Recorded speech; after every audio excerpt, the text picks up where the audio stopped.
È la prevenzione l'arma più efficace di una tra le malattie che più colpisce le donne, il tumore al seno. Combatterlo si può soprattutto attraverso lo screening. Il Veneto lo mette in campo per le donne a partire dai 50 anni d'età, chiamate a fare una mammografia ogni 2 anni.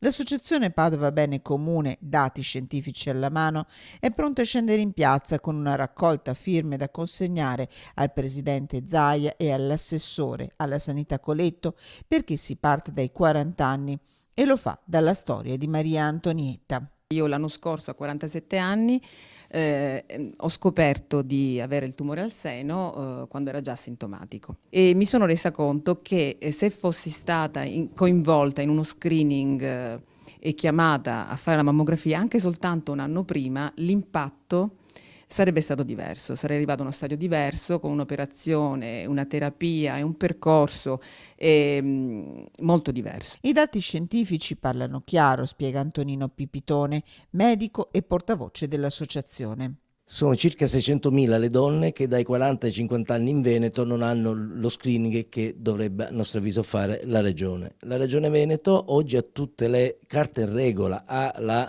civiltà culturale sanitaria per essere punto di riferimento a livello nazionale per questo problema. Il tumore non aspetta i 50 anni purtroppo. I dati internazionali dicono, e anche in Veneto, ogni anno abbiamo circa 4.000 nuovi casi di tumore al seno e a partire dai 40 anni il 30% più del 30% di tutti i tumori sono tumori al seno. Ogni sabato l'associazione sarà in piazza per la raccolta firme. Il modulo è scaricabile dalla pagina Facebook.